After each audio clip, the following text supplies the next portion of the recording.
La professora Myhill gairebé no necessita presentació.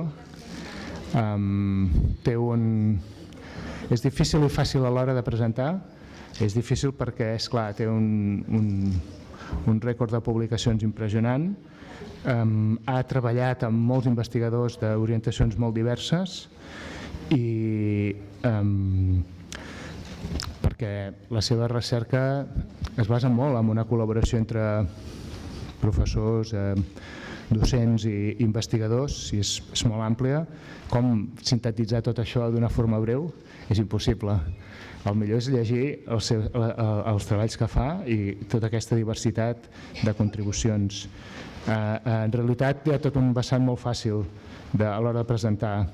La professora Myhill representa un compromís per realment treballar amb els altres i ajudar els altres per il·luminar aquest espai tan complex que és l'ensenyament de la gramàtica. La profesora Myhill casi no necesita presentación. Pensando en estas breves palabras de presentación, yo pensaba que es difícil y fácil a la vez. Es difícil porque tiene un récord impresionante de publicaciones, casi imposible de sintetizar de una forma breve.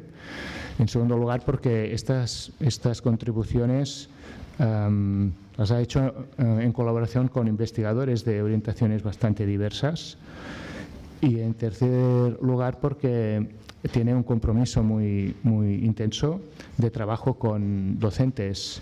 Entonces también tiene mucha producción sobre materiales didácticos y trabajos que vienen de estas colaboraciones. ¿Cómo sintetizar esto? Es casi imposible. Lo mejor es, evidentemente, leer sus trabajos. La parte fácil es que podríamos decir que es un modelo de investigador en esta era turbulenta, en la que parece que hay una distribución del trabajo muy fuerte y el investigador es investigador y el docente que sea docente solo. Entonces, parece que podemos encontrar en ella esta idea de colaboración entre docentes y investigadores, ¿no?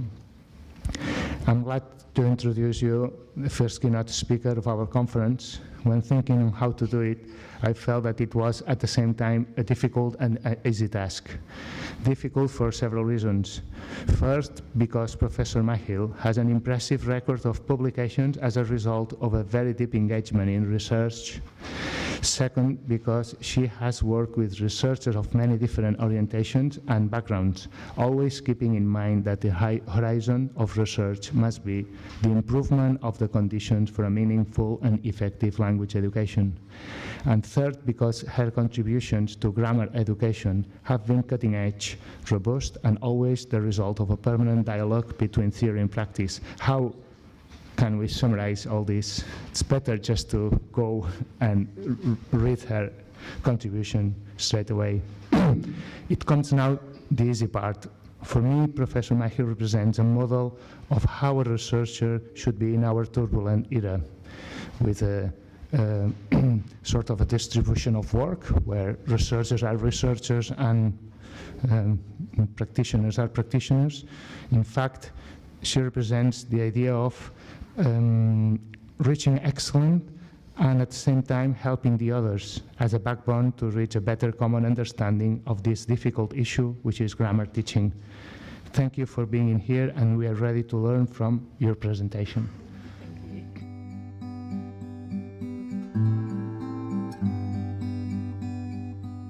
So greetings from Exeter. Lots of people don't know where Exeter is.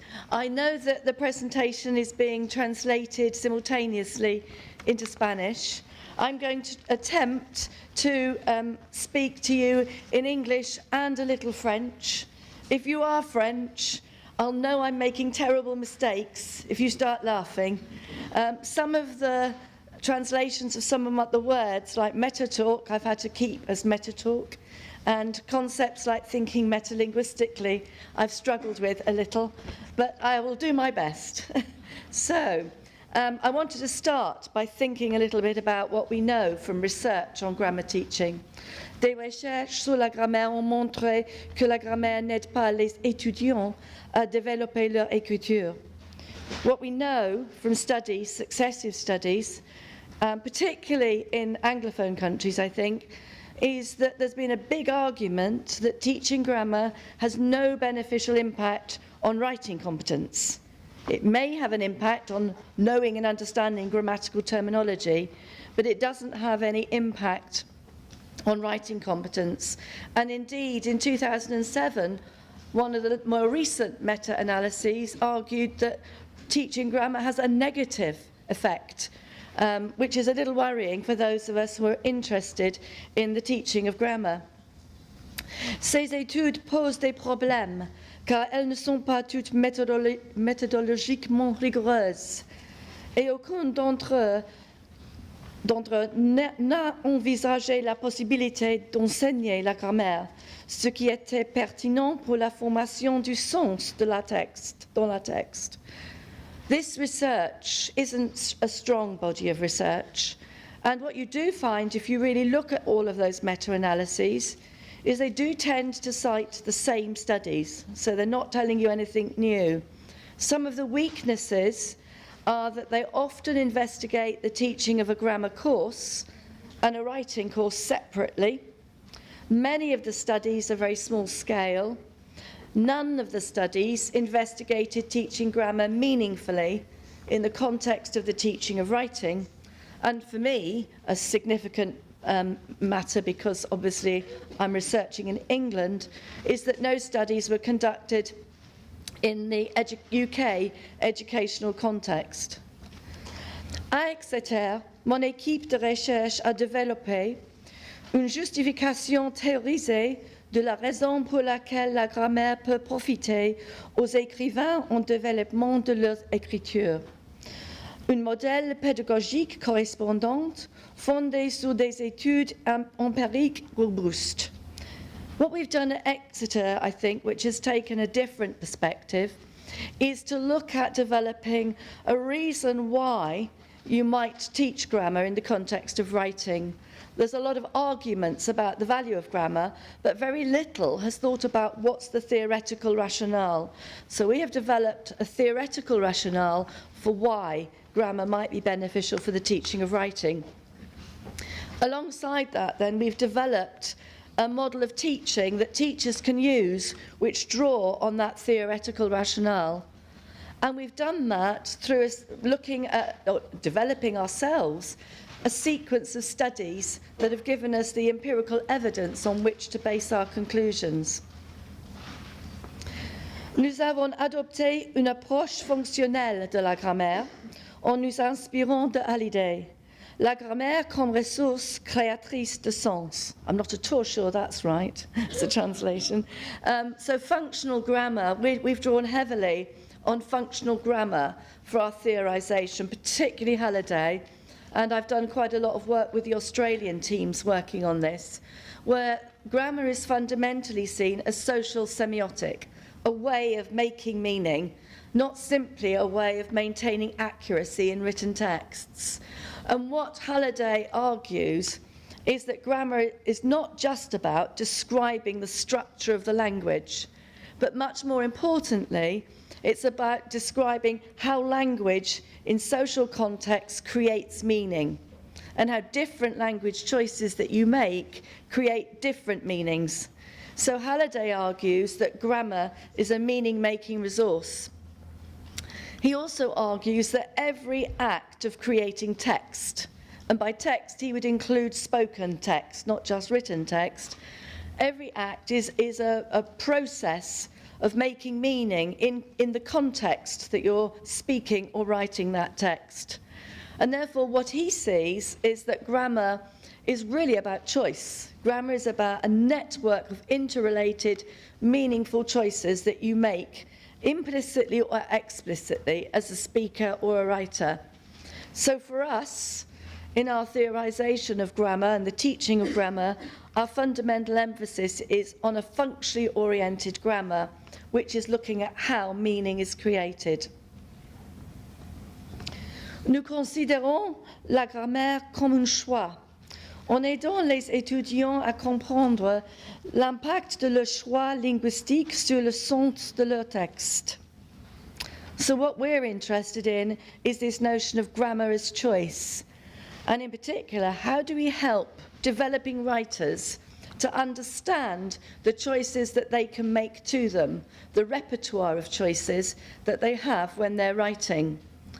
This is summed up really well by Lefstein when he talks about the teaching of writing needing to enable pupils to make choices from among a range of linguistic resources and to be aware of the effects of different choices on the rhetorical power of our writing. This is followed up by Hilary Janks in South Africa, where she's thinking very much about language and power and the power of choice. But the phrases that I've highlighted in green are highlighting those themes that we pick up in our own thinking about the teaching of writing. That if we can understand how to make choices, and if we can talk about and describe the effects of our choices, then we're empowered to shape our texts more efficiently to make the communicative messages that we want to make. So in other words, we can help writers understand how the language choices that they make are not accidental or arbitrary, but absolutely central to how they communicate their ideas. Dans la classe, il est nécessaire d'enseigner explicitement la grammaire. La connaissance explicite est la connaissance pour l'apprentissage. Les connaissances explicites soutiennent la réflexion métalinguistique des élèves sur l'écriture et aussi le pensée métalinguistiquement. It's a difficult word. So what we're thinking about is explicit grammatical knowledge. The teaching of grammar obviously can try to draw on implicit teaching or explicit teaching, and many of the historical debates have really hinged on that distinction, that you can arguably teach grammar without using grammar through contexts, or you can explicitly teach it. We argue for the value of that explicit teaching because the explicitness gives you access to terminology and ways of thinking, and therefore it's usable grammatical knowledge for the classroom. Implicit grammatical knowledge is very hard to use because it's implicit. So, for example, we feel it's much more important to be able to name something and then use it in the context of writing. So I'm less interested in whether a child knows what an adjective is, but we're very interested if a child can say an adjective provides more information about a noun. Likewise, we're less interested in a child who can identify that there is a passive voice used, and much more interested in a child who could say, I used a passive there to foreground that idea. So the grammar knowledge is usable. And again, from the point of view of the classroom, we feel that explicit knowledge, therefore, is learning knowledge. It can be used to help children think grammatically and think metalinguistically, solve problems about writing, share discussions about writing choices. So it's pedagogically important. So we believe very strongly that explicit grammatical knowledge can be used to support students' metalinguistic understanding about writing.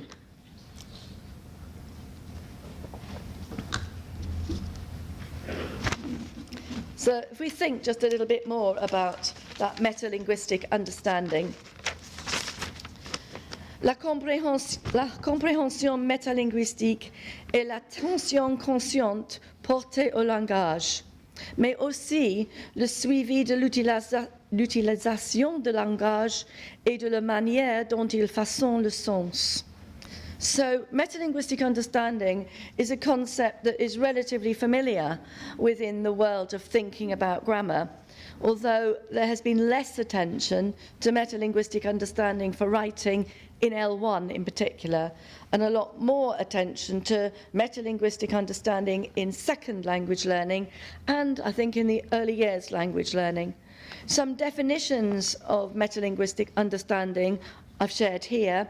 So Courtney Kasdan talks about metalinguistic being that moment when you shift attention, not from what you're saying and communicating, but to how you've said it, from the transmitted contents to the properties of the language used to commit them. And Anna Camps and Martin Millian here from Greal have talked about metalinguistic understanding as the ability to take language as the object of observation and the referent of discourse. So metalinguistic understanding is that meta-knowledge where you move from simply being a language user to thinking about explicitly how you're using that language. And because we've been very interested in that meaning-making aspect of language, we've taken that idea of the explicit bringing into consciousness of an attention to language as an artifact as one part of metalinguistic understanding. But we are also very interested in the reflection and manipulation side of things. So we've also see it as the conscious monitoring and manipulation of language to create desired meanings that are grounded in socially shared understandings. So if you're thinking about language for meaning making, you have to think about the social grouping, the social context in which that writing is occurring. And in schools, that includes the assessment context and what is thought of as good writing. So there is not an international consensus on what good writing is. So the way that in England we frame good writing may be very different from here in Spain. So it's very socially situated. So we are trying to create, particularly in the terms of the teaching of grammar, a way of rethinking grammar. Nous proposons une nouvelle façon de penser à la grammaire dans la classe d'écriture. Nous adoptons une approche fonctionnelle de grammaire, où la grammaire est une ressource pour la mise en forme du texte, où il y a un enseignement explicite de grammaire, mais où les enseignants établissent des liens entre la forme et le sens, et où il y a des activités pour encourager la pensée métalinguistique. So we are interested in that explicit knowledge being used as learning knowledge in the classroom. How do teachers develop in writers greater understanding of writing and of being a writer? We're interested in trying to transform classrooms for not being focused only on what we write, but also how we write. So certainly in English classrooms, the attention is much more on the content than on the how. So that functional approach to grammar brings those two together, the how we write and the what we want to write. We want to show learners the different grammatical choices that are available to them, so that they've got a repertoire of choices that not only can they use, but they can talk about and understand the choices they're making, so that they can have more conscious control of how their writing communicates. So we are arguing that that explicit attention to grammar as a meaning-making resource develops that explicit metalinguistic understanding about writing for learners. I thought it might be helpful at this point to give a practical classroom example so that you can kind of see what we mean. Un exemple. Ici, dans la phrase, her fingers long, white and dancing, les adjectifs sont après le nom. En anglais, c'est rare et le choix met l'accent sur les adjectifs. Dans la leçon, l'enseignant établit un lien entre la grammaire et son effet dans la texte. So here, this is an extract from a teaching unit that we've used in English schools. And the book, it's a children's fiction book that the class were reading. And this is just an extract from it. And that phrase, her fingers long, white and dancing, would be the focus of attention.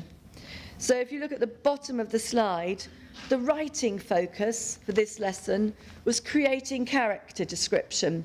How, when we're writing, can we be more effective in the way we portray characters and characterization? The grammar focus was that post-modification of a noun with adjectives. In English, it's unusual for adjectives, except in this sort of literary context, to come after the noun. And orally, it's very rare. And I don't know if this will work with the multilingual audience, but if I saw a dog on the street that had been abandoned, and I came home and I said to my husband, oh, when I was coming home, I saw a dog lost, lonely and abandoned, he would laugh. Yeah, it works. He would laugh because it sounds so odd in English. But it is a style that is used in writing. And the movement of the adjectives after the noun, because it's unusual, draws attention to the adjectives rather than the noun. So it's a way of creating particular emphasis in a description on the noun. And here, what the author, Michael Morpurgo, is trying to do is not so much draw attention to her fingers, but that her fingers were very pretty, long, white and dancing. And then the grammar meaning link. So what's the link between that grammar focus on that particular structure and the writing focus on character description? The link that the teacher draws is that one thing you can do if you're creating character description is to draw attention to or emphasize a particular description of your character by moving the adjectives after the noun. So you see that change of position, altering how the reader would receive that text.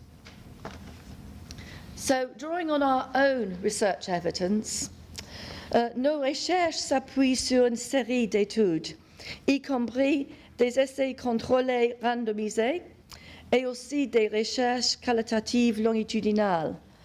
We've done a whole series of research studies over the past 15 years from different traditions, including it's now 5 randomized controlled trials that have shown showing a positive effect on writing competence. We had one which showed no effect, a recent one, but the problem there was that the control group already knew our research and were already using some of our strategies, so it wasn't a true control. We've had 2 quasi-experimental studies where we've looked in particular at particular aspects of grammar teaching, and they've shown positive effects. And then more recently, we've conducted a longitudinal study following groups of students for 3 years to track how their writing developed and how their metalinguistic understanding developed, and the interrelationship between what the teacher taught and what they learnt about writing. And our current interest, which reflects today's presentation, is very much in this concept of Metatalk and the idea of how do we create classrooms where teachers are promoting metalinguistic thinking.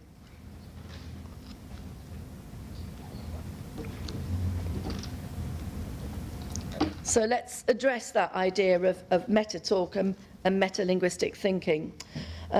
Notre recherche a été plus intéressée par la discussion pour générer des idées pour l'écriture que par la discussion. Nous avons adopté le concept de Metatalk pour décrire le discours métalinguistique. There's been a long recognition of the importance of talk for writing, going back to in Britain, certainly Britain talking about reading and writing floating on a sea of talk. But if you look at that body of research, it's much more interested in talk for writing, and particularly talk that generates ideas for writing. So in other words, it's more concerned with talk to support the content of the text, rather than to talk about writing, where you're developing these more precise and specific understandings of the different ways in which writing can create meaning.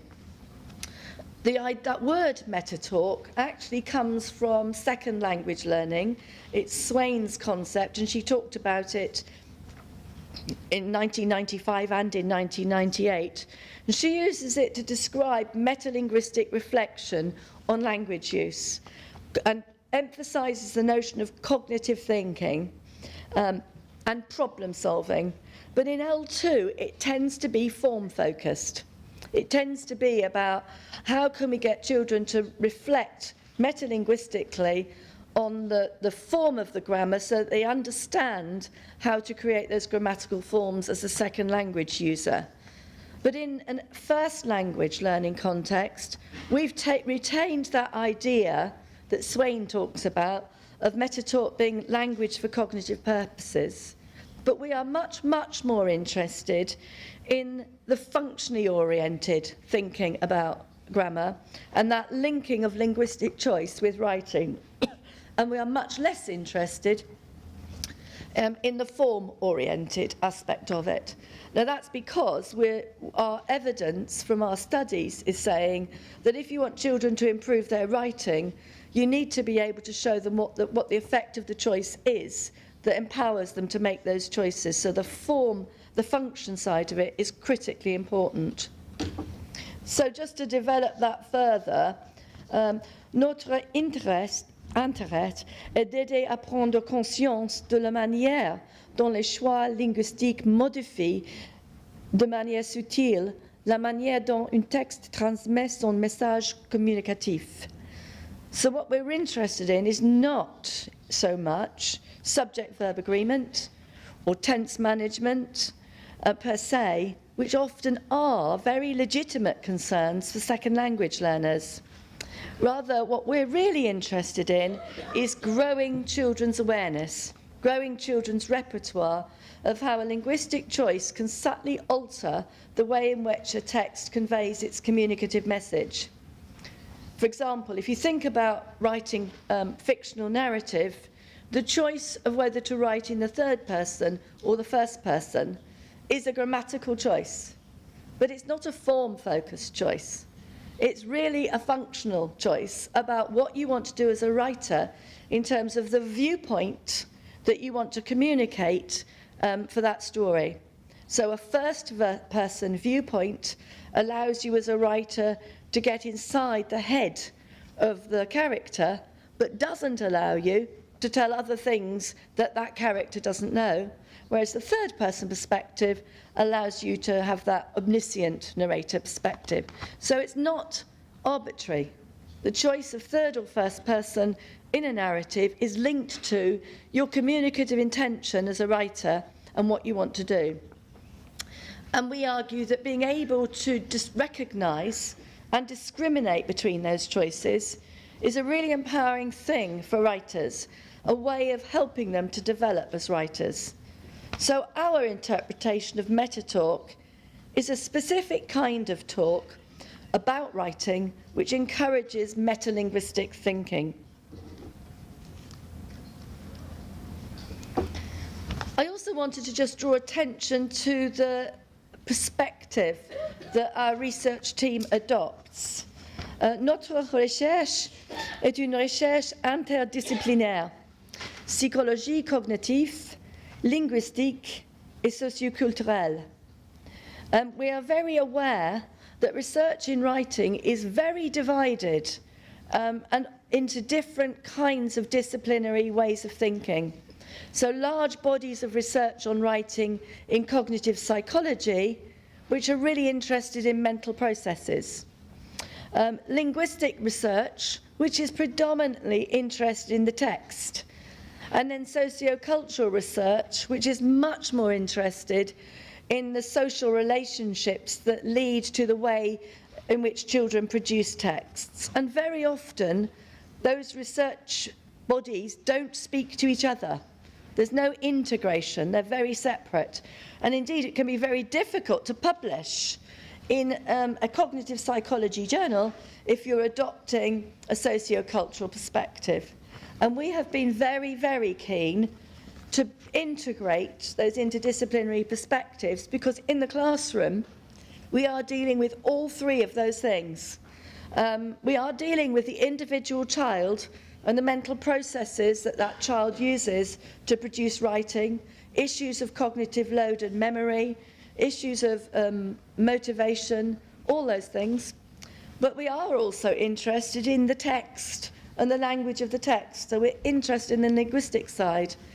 And if, as researchers of classrooms, we ignore the socio-cultural and we don't see the way in which the classroom constructed as a community of writers, or the way texts themselves are socially determined, we will miss an awful lot of understanding about writing. And so in a way, our adoption of functional grammar links with that, because functional grammar takes account of the textual, it takes account of the social, and it takes account of the cognitive. So we're very aware of the importance of an integrated disciplinary perspective on the teaching of grammar. So, we talk a lot at home with teachers about going meta, and the idea that what we're really thinking about here is trying to make children meta-aware. And metacognition, certainly in the UK, is a very important concept that teachers are talking about, not researchers. Many schools are trying to think about how can we make our children as learners more metacognitively aware and more able to self-regulate their learning. And metacognition in writing is obviously where some of our research is located. And if you look at the research body, there is already quite a lot of research about metacognitive processes in writing. And those metacognitive ways of thinking are really about the process of writing and how to manage it well, how to manage the planning, the drafting and the revising, and how to self-regulate the way you manage that. So it's very process-focused. But metalinguistic understanding, which is a subset of metacognition, I think alters the lens and the emphasis towards the text and the producer of the text. So it's metalinguistic is a metacognitive way of thinking about the language choices and the crafting of text. La métacognition inclut à la fois une réflexion sur le processus d'écriture et une réflexion sur la langue. La réflexion sur la langue est métalinguistique. So, thinking about taking this to the classroom, what might we do, and how might we develop it? We do know already from research that metacognition, the child's metacognitive capacities, appears to be a really strong predictor of success in writing. And certainly in America in particular, there's a lot of research on how you can help children to become more metacognitively aware. But as I've said, it's much more about the process of writing. So we're looking not just at using language, but at language itself. Language is the object of reference. So in the classroom, if a teacher is trying to develop meta-talk and metalinguistic thinking, what you might well see is a teacher who is creating particular opportunities for language use. Opportunities for children to talk about, investigate and explore language and reflect on it in the texts that they're reading, but also the texts that they themselves are producing as writers. So they are both looking at texts that have been published, so you're joining with the community of writers who made those choices, and the texts they themselves produce, so that they can think of themselves as writers making choices. La recherche nous dit que la métacognition est très importante pour l'apprentissage. Par conséquent, les enseignants doivent créer des opportunités pour que les élèves réfléchissent à l'utilisation de la langue dans les textes qu'ils lisent et aussi dans leur propre écriture. So we really stress that pedagogical importance of explicit teaching of grammar as a meaning-making resource, because we believe that that is the way we develop that learner's metalinguistic understanding and independence knowledge of their own, rather than simply accepting the teacher's knowledge as things that they need to obey. And our pedagogical approach, il y a 4 principes pédagogiques pour enseigner le choix de la grammaire. Et ces principes aident les étudiants à penser métalinguistiquement, faire des liens, donner des exemples, utiliser des textes authentiques et encourager les discussions métalinguistiques de haute qualité. For our teachers, we've developed 4 pedagogical principles, which in English have a very convenient acronym, LEAD. So the teachers are leading the children to metalinguistic understanding, and each of those letters reflects one principle that we hope the teachers will use. The first one is that whenever the grammar is being taught, the teacher is making a link, a connection between whatever the grammar structure is, or the grammar form, and how it works in the writing being taught. So in other words, there's a pedagogical writing reason for teaching the grammar at that moment in a learning sequence. We also encourage the explanation of grammar through helping children to see examples of the target structure, not through lengthy grammatical explanations. That might be a peculiarly English thing, because in England our teachers themselves do not have strong grammatical knowledge. Because for so long teachers were not taught grammar in English, we now have teachers teaching grammar who are very, very lacking confidence themselves. However, pedagogically, we're also finding that when children see the examples often highlighted in colour or used through physical activities with cards where they're moving things round, the visual aspect of seeing the target structure seems to be very supportive of transfer into writing.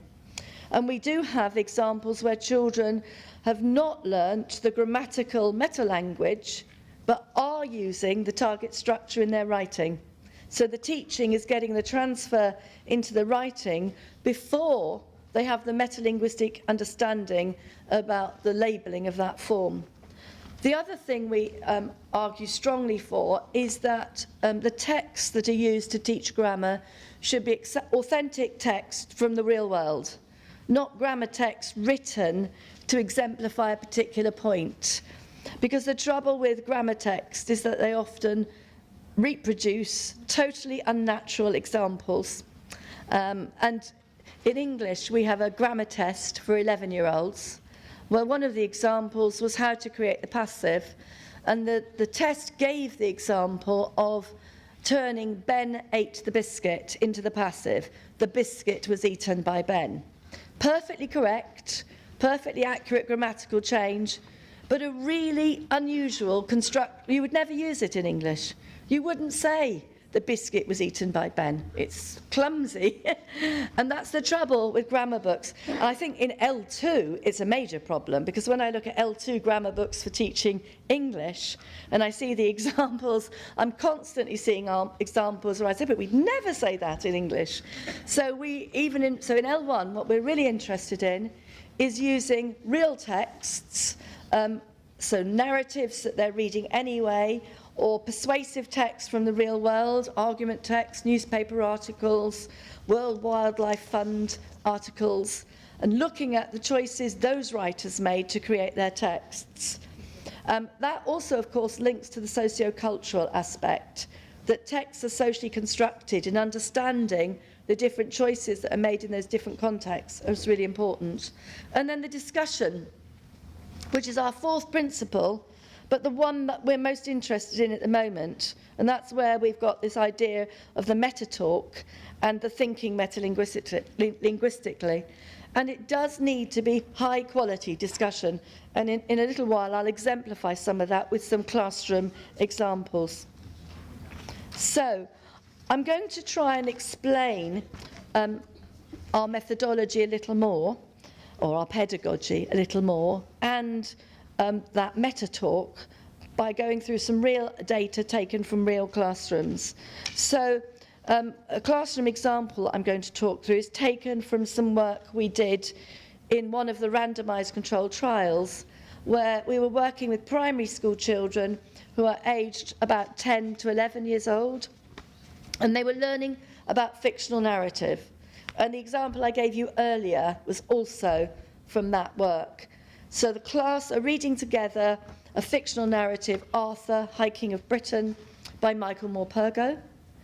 They then are going to write their own fictional narrative about a knight that they invent, a knight with a K, and two metalinguistic learning focuses that I'm going to talk through today, amongst others in that unit of work, are how, when you're telling a story, different syntactical structures in a sentence can alter the emphasis of how you're telling that story, that plot moment, and also how short single clause sentences can alter or accentuate or emphasize a particular moment in the plot. Just going to go back to my French.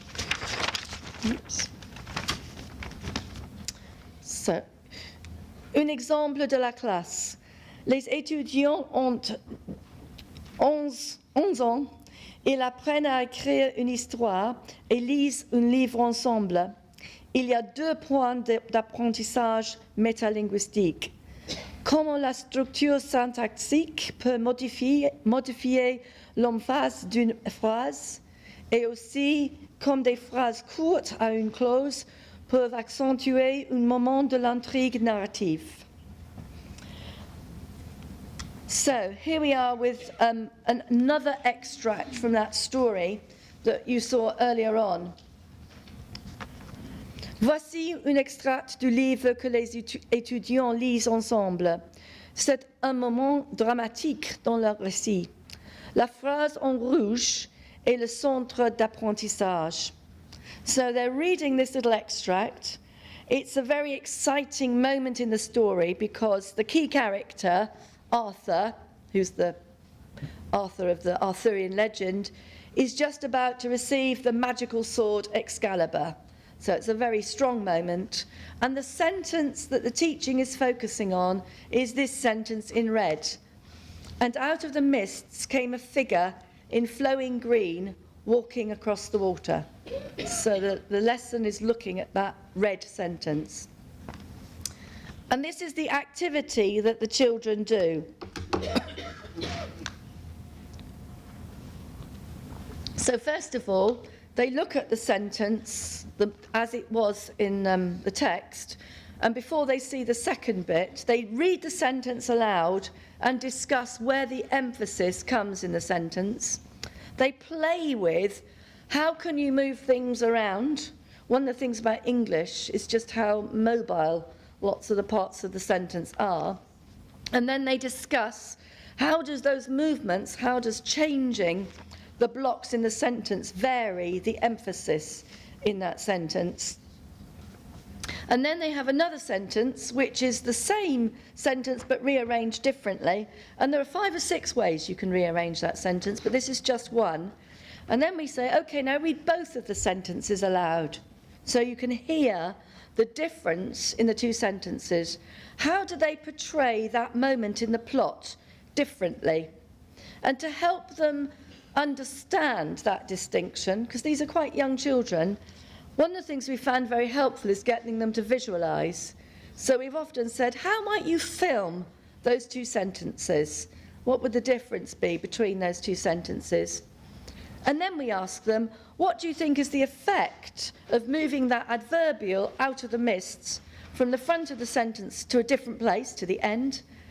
And what do you think is the effect of putting the subject, the figure, after the verb came in the first sentence? So they have that discussion really just about the syntactic structure of the author's choice of sentence and an alternative version, and the difference that it makes in the way that the plot is described at that moment. Ici, les étudiants discutent de la façon dont la modification de la structure syntaxique de la phrase modifie l'accent. Dans l'un, nous voyons d'abord les brumes avec la figure qui apparaît. Dans l'autre, nous voyons la figure en premier. Vous pouvez voir les principes pédagogiques illustrés dans l'activité. Notez l'opportunité de parler métalinguistique. So I've also noted here those 4 lead principles. So you see how they're exemplified. It's an authentic text that we're working with, a real writer's choice. We've made a link between a grammatical choice and how it alters how a plot might be described. We haven't done a lesson on adverbial phrases or on subject-verb inversions. We've shown them the examples by telling them and by highlighting in colour, and we've encouraged the discussion. In both activities, children are encouraged to discuss the difference between the two. One of the conversations that came out of this lesson in one of the classes was just this little interchange where the teacher asked the child, what's the subject of the sentence? The student replies, the sword, the correct answer, and then the teacher, it's about a similar sentence in a different text. Why do you think he's chosen to do it this way round? Why has he left the shining sword, the subject, until later in the sentence? So the teacher's question doesn't stop with the right answer.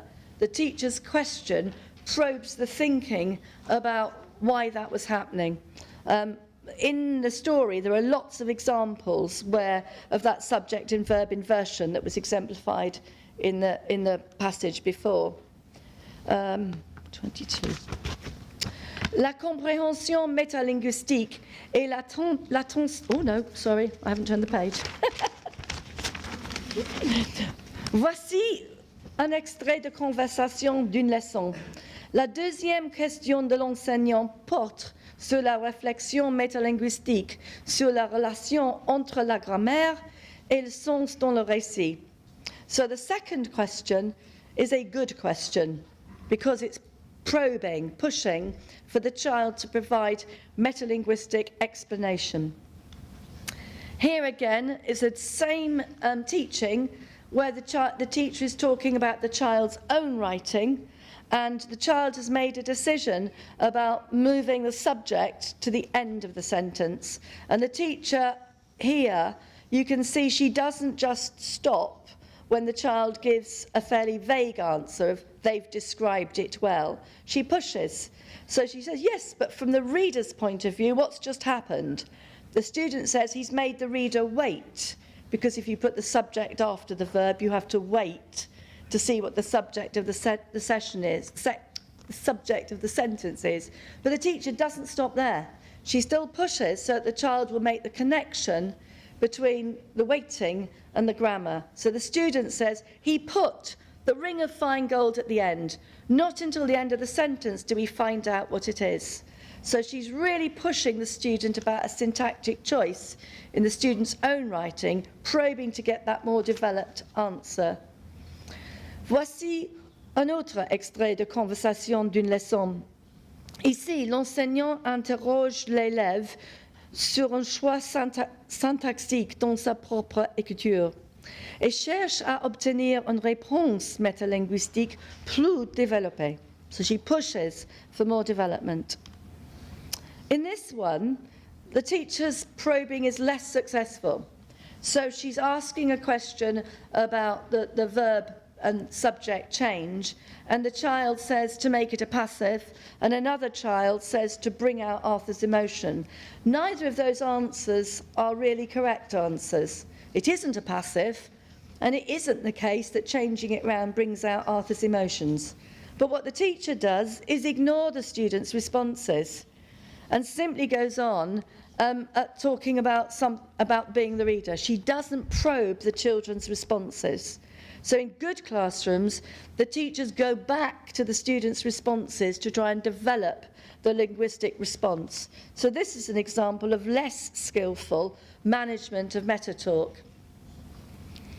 Ici, l'enseignante pose des bonnes questions qui relient grammaire et signification et explore l'effet de l'inversion matière-verbe, verbe, mais elle ne répond pas habilement aux réponses des élèves. So, moving on, looking at the other aspect of learning that this sequence was looking at, the short single clause sentence. Voici l'extrait encore une fois. À ce moment, la phrase en rouge est le centre d'apprentissage. L'objectif d'apprentissage est comment des phrases courtes à une clause peuvent accentuer un moment de l'intrigue narrative. So here, the red sentence is the focus of attention, and this time it's how having a very short single clause sentence can draw attention to a moment of particular significance. That three-word sentence is really the key moment in this paragraph, and its shortness emphasises it. So the class are looking at this, and here again we've got an example of a teacher who doesn't try to extend or develop the metalinguistic response. She asks the class, what's the shortest sentence in the text? A child says correctly, that is Excalibur. And then the teacher says, that's the one I was thinking of. Well, it's not the one she was thinking of, it's the only one. It's the only right answer in that text. And then she says, what is Excalibur? Impact. And she does actually say, impact. But she doesn't explain to the children anything about why. Why does a short sentence create impact? What kind of impact does it create? So the children are left knowing something about a short sentence, but not a really developed, deep metalinguistic understanding. So she accepts what she was looking for and doesn't probe for a more extended response. Ici, l'élève donne la réponse que veut le professeur. L'enseignant n'examine pas la compréhension métalinguistique de l'élève. Elle accepte la réponse qu'elle cherchait et fait un commentaire inexpliqué sur la phrase et son effet dans le texte. So this is an example of less successful Metatalk. This is now an example of one of the classroom strategies that teachers use to try and explicitly promote Metatalk and that thinking metalinguistically. Ici, l'enseignant invite la pensée métalinguistique. Une façon de stimuler la Metatalk est de créer des opportunités pour une réflexion métalinguistique individuelle focalisée et une discussion entre pairs focalisée. So here, the teacher sets up a context which is likely to generate some careful metalinguistic talk. She asks the children to reread what they've just written, and they've just written about describing a key moment in the plot. So in their stories, they've just written about an exciting part in the plot. So the teacher then reminds them as writers of their authorial intention. What do you want to make your reader see, think, or feel at this point? And then she moves them from their authorial intention to the shape of their sentences. Look at the shape of your sentences and consider if you need to alter the structure to achieve the effect you want. And then when they've done that, they work in partners, in dyads, and explain to their partner the change they made and why. And that last step of having to explain to someone else is a very powerful pedagogical move because it encourages the verbalization of their decision-making and their metalinguistic thinking. So that's just a way of showing you that if we're thinking about teaching children to think metalinguistically about writing, we also have to think explicitly about how we create our lessons to facilitate those opportunities. So drawing on some of our data analysis of Metatalk and pulling together some of the things that I've been saying about where teachers effectively manage Metatalk and where they manage it less effectively, I'm just going to summarise those things. Ceci est un résumé de notre analyse de données. Les enseignants efficaces de langage métalinguistique étendent la compréhension métalinguistique par un questionnement soigneux. I don't know if that's the right word. Un questionnement soigneux associant les choix grammaticaux aux intentions de l'auteur. So here, teachers who do this well are very good at their questioning technique. A lot revolves around the questioning, and in particular, questioning that probes for elaboration, further explanation, further justification to extend the metalinguistic understanding. What we saw in a lot of classes was the conversation stopping too soon. The talk opportunities are carefully structured to make that link between the grammar and meaning, so they're planned for, and the teacher is constantly trying to draw attention to that relationship between a grammatical choice and key things like reader-writer awareness, authorial intention, and therefore the effect on the reader. Where it's less successful, you've got a teacher whose questions are more interested in right answers and then stop when they've got the right answers. So the metalinguistic discussion is limited. The teacher tends to be accidentally or unwittingly giving a view that to write well, you need to use certain grammatical structures. So it's narrowing rather than opening up. And the teacher misses opportunities to follow through on students' responses to extend metalinguistic understanding. Student responses are often a very good clue about how they're thinking. So the follow-through question is really important. So bringing this to a conclusion,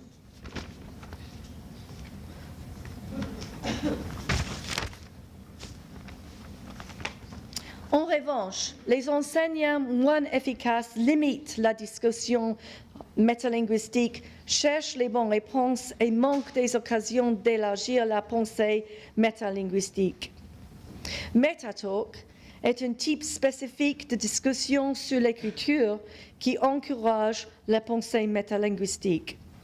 So coming back to that earlier definition, metatalk is a specific kind of talk about writing which encourages metalinguistic thinking. And it also encourages articulation, verbalization of thinking about linguistic choices. Some of those linguistic choices in writing may well be internalized subconscious decision making.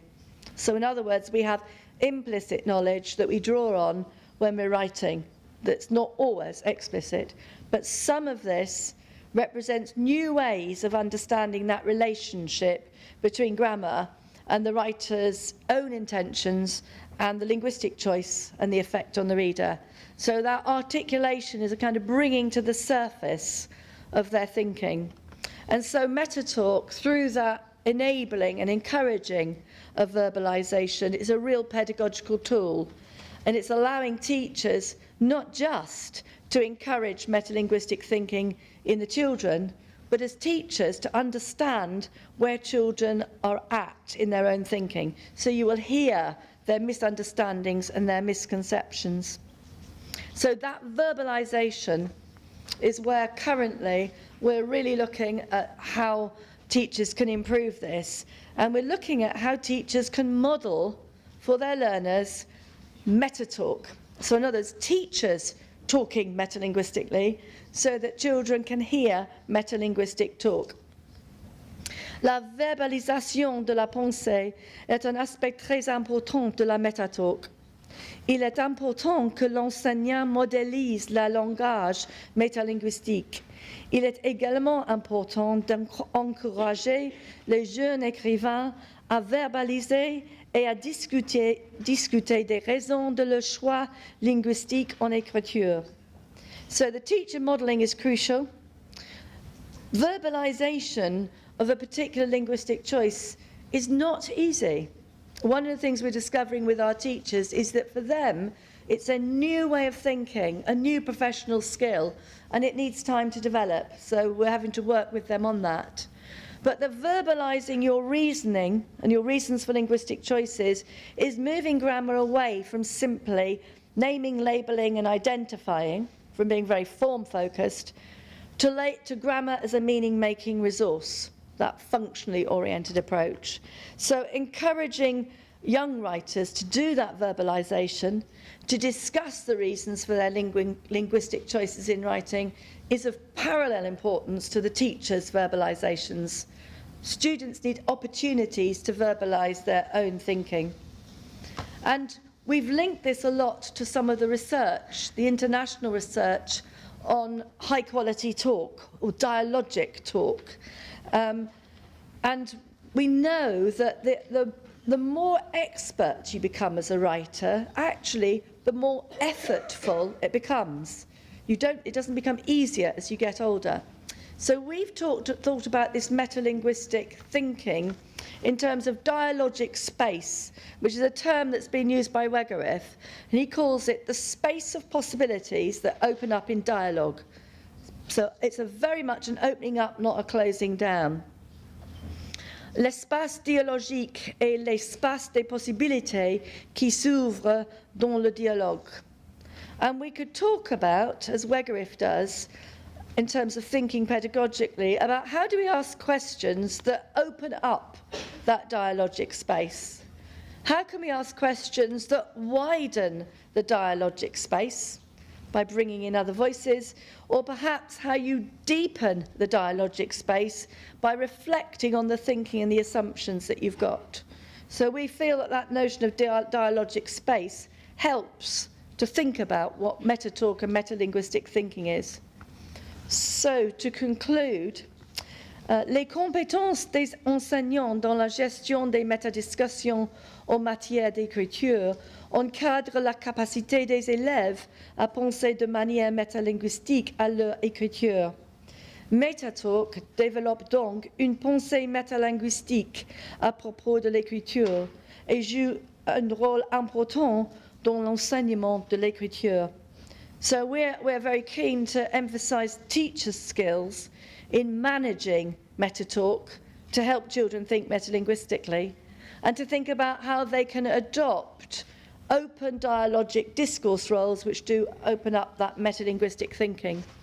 And so what we're saying, and what I'm summarising with, is that metatalk, therefore, is a mechanism and a tool to develop that metalinguistic thinking about writing, which supports writerly decision-making. Thank you.